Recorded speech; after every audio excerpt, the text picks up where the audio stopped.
पुराने जमाने की बात है। किसी मुल्क का सेनापति बादशाह से भी ज्यादा ताकतवर था। बादशाह इसी बात को लेकर हमेशा परेशान रहता था।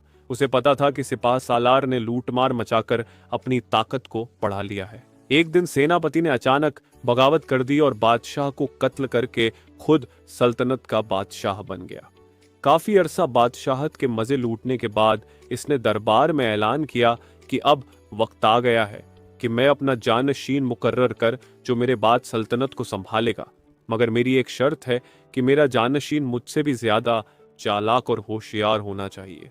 मैं अपने वक्त में इतना होशियार और चालाक था कि एक ही वक्त में 1010 घरों को अपनी चालाकी से लूट लेता था। यह सुनकर दरबारियों में से एक शख्स जिसका नाम भल्लू था वह आगे बढ़ा और कहने लगा, हुजूर, आप 10 घरों की बात कर रहे हैं, मैं तो पूरी की पूरी बस्ती ही खा जाऊं और डकार भी ना लूं।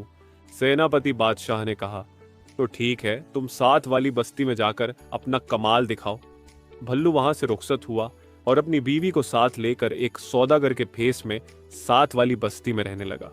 बस्ती में सब लोग उसे भल्लू सौदागर के नाम से जानने लगे। भल्लू ने सबसे पहले एक गधा चोरी किया और उसे फरोख्त करने के लिए करीबी बाजार ले गया। बाजार जाने से पहले इसने गधे के मुंह में अशर्फियां कर गधे का मुंह अच्छी तरह कपड़े से बांध दिया। बाजार की पुरझूम जगह पर खड़े होकर इसने गधे के मुंह से कपड़ा हटा दिया। जैसे ही कपड़ा हटा, गधे के मुंह से खनखन करती अशर्फियां गिरने लगी। खनखन की आवाज सुनकर लोग इसकी तरफ देखने लगे और हैरान होकर आपस में बातचीत करने लगे कि क्या खूब गधा है, मुंह से अशर्फियां निकल रही हैं और वह भी सोने की। आखिर बेसब्र होकर लोगों ने भल्लू से पूछा, यह क्या माजरा है? भल्लू ने कहा, हाँ, एक अजीबो गरीब कढ़ा है। मैं जब भी उदास होता हूं तो दिन में एक बार इसके मुंह से अशर्फियां निकलती हैं। मेरे घर में तो अब इतनी भी जगह नहीं कि जहां मैं अशर्फियां रख सकूं, इसीलिए मैं इससे बहुत तंग हूं और उसे बेचने के लिए बाजार ले आया हूं। मैं यह चाहता हूं कि कोई ऐसा ताजिर इसे खरीदे जो इसका ख्याल रख सके। लोगों ने गधे के मुंह से अशर्फियां गिरती देख ली थी और बाकी का किस्सा भल्लू सौदागर ने बता दिया था। सबने यही सोचा कि इस गधे के लिए अगर मुंह मांगी कीमत भी दे दी जाए तो सौदा महंगा नहीं। बड़े बड़े ताजिर इस गधे को खरीदने के लिए बोलियां लगाने लगे। आखिरकार एक ताजिर ने गधे को 10,000 सोने की अशर्फियां देकर खरीद लिया। भल्लू सौदागर ने 10,000 अशर्फियां ताजिर से ली और जमीन पर पड़ी अशर्फियां उठाकर घर चला आया। दूसरी तरफ ताजिर गधा लेकर अपने घर की तरफ चला गया। सब लोग तमाशा देखने के लिए उसके पीछे पीछे उसके घर पहुंच गए।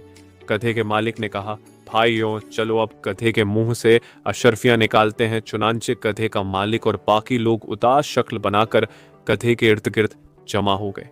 काफी देर इंतजार करने के बाद जब गधे के मुंह से अशर्फियां ना निकली तो वे सचमुच परेशान हो गए। इस दौरान गधा अशर्फियां देने के बजाय चारा ही खाता रहा।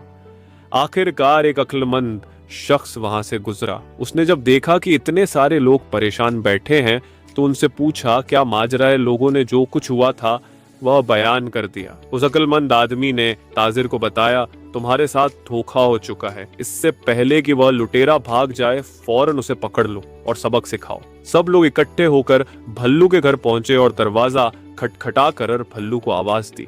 अंदर से उसकी ने कहा, जी भल्लू तो किसी काम से बाहर गए हुए हैं, आप बाहर इंतजार करें, मैं अपना पालतू कुत्ता भेजती हूँ। वह वहां जाकर अपने मालिक को आप लोगों के मुतालिक बताएगा और उसे अपने साथ ले आएगा। लोग ये बात सुनकर हैरान हो गए और सोचने लगे कि एक कुत्ता अपने मालिक को कैसे घर ला सकता है। असल में यह भल्लू सौदागर की एक और चाल थी। वह अभी भी घर में ही मौजूद था। उसे पता था कि जब गधे के मुंह से सिक्के नहीं निकले तो लोग उसके घर की तरफ आएंगे, इसलिए उसने अपनी बीवी को पहले ही समझा दिया था कि क्या करना है।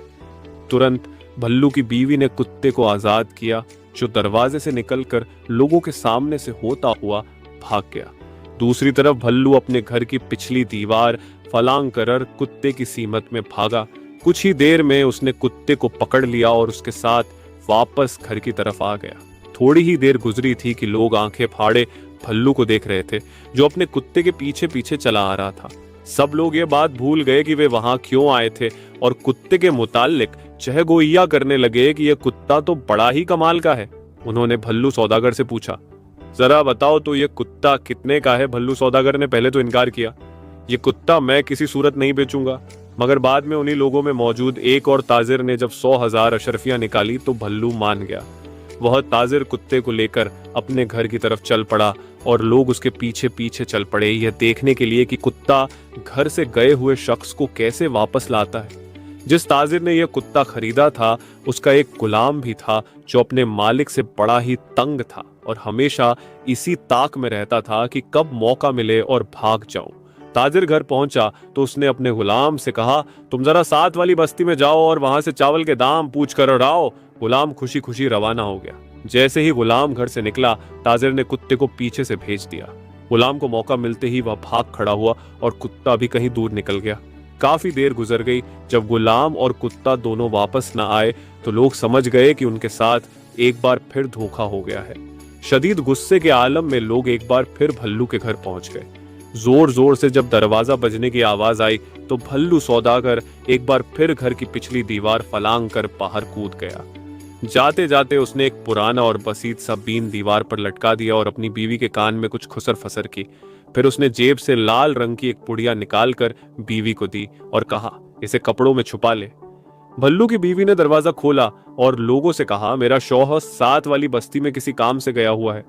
लोगों ने कहा, इस बार हम इस लुटेरे के घर बैठकर इंतजार करेंगे।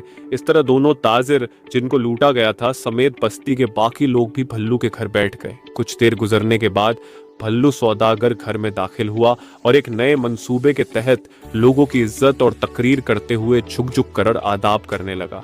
फिर उसने अपनी बीवी से पूछा, मेरे खास मेहमानों की इज्जत और तकरीब में कोई कमी तो नहीं छोड़ी? मेरे इन मेहमानों को कुछ खाने को भी दिया कि नहीं? भल्लू की इन चिकनी चुपड़ी बातों को सुनकर लोग दिल ही दिल में शर्मिंदा होने लगे और सोचने लगे कि जिसे वे लुटेरा और धोखेबाज समझ रहे थे वह तो असल में बहुत ही नेक और अच्छा इंसान है।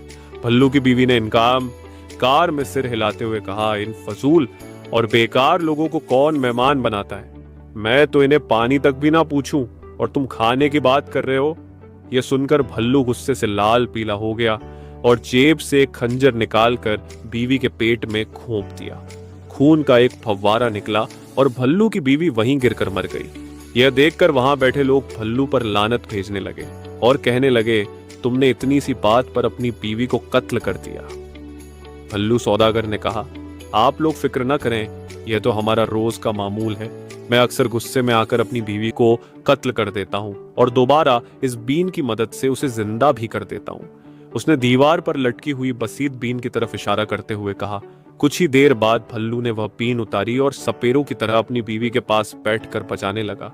थोड़ी ही देर बाद भल्लू की बीवी, जो खंजर के वार से हलाक हो चुकी थी, एकदम से उठ खड़ी हुई और गुस्से से अपने शौहर से पूछने लगी, तुमने मुझे एक बार फिर कत्ल कर दिया। सब लोग ये तमाशा देखकर हैरान हो गए और एक बार फिर भूल गए कि वे वहां क्यों आए थे। असल में भल्लू सौदागर ने एक और मंसूबा बनाया था।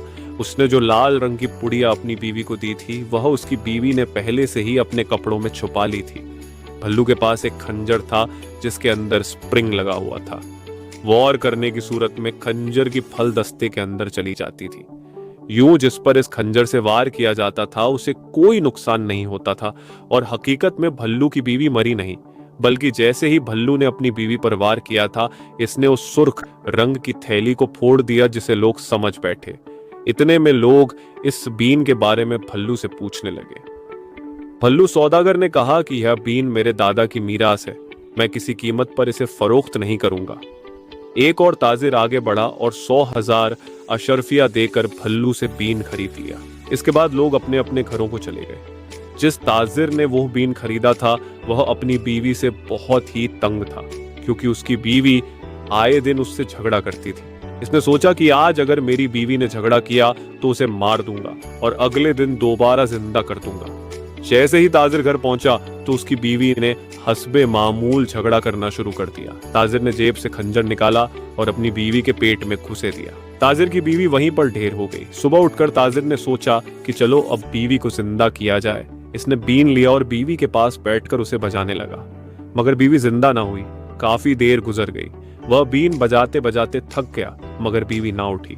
आहिस्ता आहिस्ता उसे यह एहसास होने लगा कि वह कितनी बड़ी बेवकूफी कर बैठा है। वह मुंह लटकाए घर से बाहर निकला तो लोग उसकी तरफ बढ़े। वे पूछना चाहते थे कि आखिर बीन ने क्या कमाल दिखाया। इसने लोगों के इसरार करने पर रात को जो कुछ भी हुआ था बता दिया और कहा कि इस लुटेरे की वजह से मेरी बीवी मर गई। इस बार लोग गुस्से की इंतहा में थे। उन्होंने कहा कि इस बार कुछ भी देखे सुने बिना इस लुटेरे भल्लू को एक बोरी में बांध करके समुद्र में फेंक देना है। सब लोगों ने इस बात पर इत्तेफाक किया। एक बार फिर सब लोग इकट्ठे होकर भल्लू सौदागर के घर पहुंचे और इस बार उसे भागने का मौका ना दिया। लोगों ने उसके हाथ पांव बांधकर बड़ी सी बोरी में डाला और समुंदर की तरफ चल पड़े। समुंदर वहां से काफी दूर था। वे सब लोग बारी बारी बोरी में बंद भल्लू को उठा उठाकर थक गए। अभी समुंदर कुछ फासले पर ही था कि उन्होंने सोचा कि कुछ देर रुककर आराम कर लिया जाए। चुनांचे एक एक दरख्त के नीचे सब आराम करने के लिए लेट गए। थकान की वजह से कुछ ही देर में सब लोग नींद की आगोश में चले गए। बोरी में बंधा भल्लू भूख और प्यास से बदहाल होकर चीखना और चिल्लाना शुरू कर दिया, मगर उनमें से कोई भी ना जागा। इसी दौरान एक चरवाहा अपनी 100 भेड़ों के साथ वहां से गुजरा। उसने देखा कि लोगों का एक जम में गफीर गफलत की नींद सो रहा है और इसके पास मौजूद बोरी में बंधा कोई शख्स चिल्ला रहा है। चरवाहे ने अपनी भेड़ों को एक तरफ चरने के लिए छोड़ दिया और बोरी खोलकर भल्लू सौदागर को पानी पिलाया। उसने पूछा, तुम कौन हो और यह इर्द गिर्द सोए हुए लोग कौन हैं और तुम इस बोरी में क्यों बंधे हो?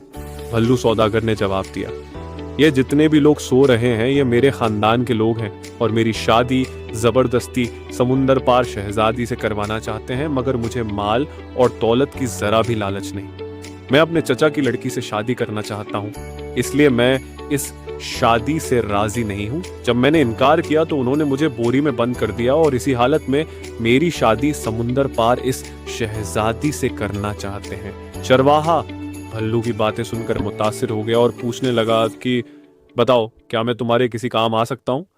भल्लू सौदागर झट से बोला, क्यों नहीं, तुम मेरी जगह इस बोरी में आ जाओ और जब शहजादी के पास ये बोरी पहुंचेगी तो इसकी शादी तुमसे हो जाएगी और तुम अकेले इस सल्तनत के मालिक बन जाओगे। चरवाहा यह सुनकर बहुत खुश हुआ और झट से छलांग लगाकर बोरी में जा बैठा। भल्लू ने बोरी का मुंह बंद किया।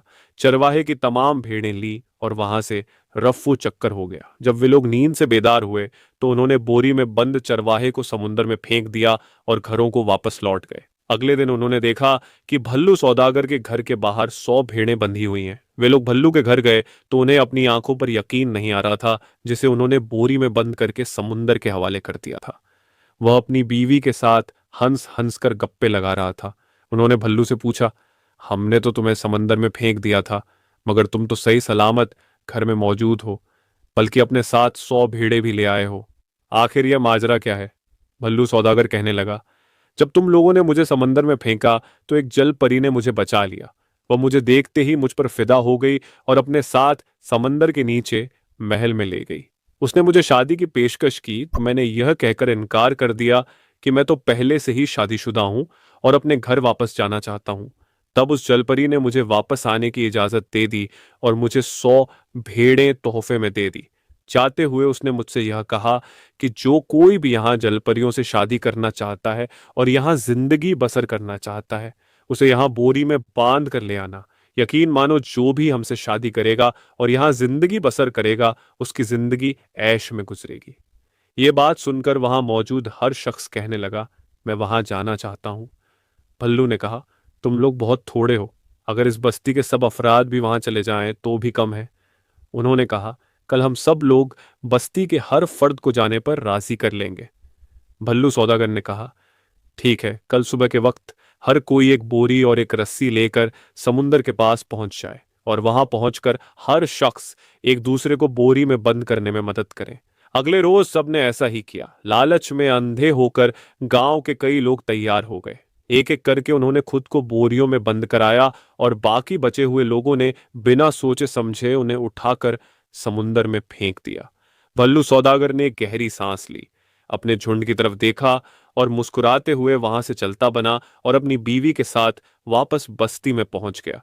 वे दोनों बारी बारी बस्ती के हर घर में दाखिल हुए और बस्ती के तमाम घरों का कीमती सामान लूट लिया। भल्लू ने एक घर से एक छकड़ा निकाला और सारा लूटा हुआ सामान छकड़ा भी के साथ इस बस्ती से रफू चक्कर हो गया।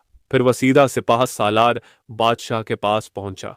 सिर्फ सालार बादशाह भल्लू को देखकर बहुत ही खुश हुआ और यूं एक बार फिर लालची लोगों के मुल्क पर भल्लू लुटेरे जैसा शख्स जानशीन मुकर्रर हो गया। दोस्तों, ये कहानी आपको कैसी लगी?